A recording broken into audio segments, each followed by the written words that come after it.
When you look at it, the Ravens are a team that has struggled in the secondary.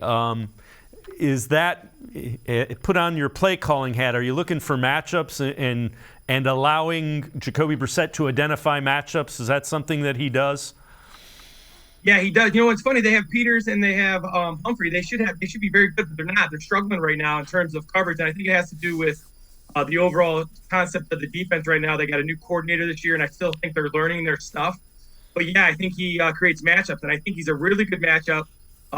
Can find some really good matchups with the tight ends on those safeties. The safeties are run guys. They're the defensive mentality of the Ravens has been for a long time. They're a physical bunch. They're a big bunch. And those corners usually cover very well, but you can find some very good matchups with the linebackers and the safeties for sure. You mentioned the new coordinator. It is not the and Wink Martindale was a guy that was coming, from the time it got going. Have they changed that identity a little bit? Have you noticed?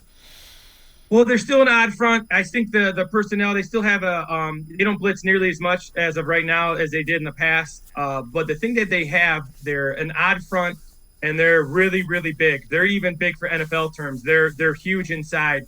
They play an odd front. Like I said, they like to cover the nose. The nose likes to cover the center, but they're very multiple. But they're big. Their ends are big. I really, really like their linebackers. They fly around. Queen's one of my favorite guys that I watch on film, the middle linebacker for the Ravens. So they're still, in terms of aggressiveness, they don't blitz as much, but they're aggressive. They're downhill.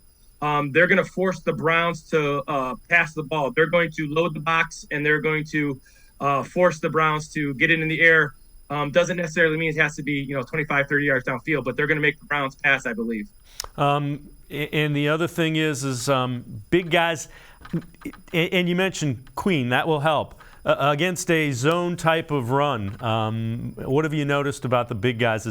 Are those guys that the Browns typically like to run some of their zone type runs with? No, to be honest with you, it's going to be tough sledding this week. And the reason why is because those guys, it's the D tackles that I particularly like a lot in terms of they're big, heavy guys. You're going to see, similar to what the Patriots did, they're going to extend those offensive linemen, and they're going to be really boring. And they're going to stay on the line of scrimmage, and they're going to extend and find the ball. And when you do that, it's really, really hard to run the ball. And they don't make a ton of plays. They allow those linebackers, Bynes and Queen, to make the tackles. But those big defensive tackles, it's hard to run anything against those guys. They're not doing much. They're going to stand their ground. They're going to two-gap, and they're going to make you go elsewhere.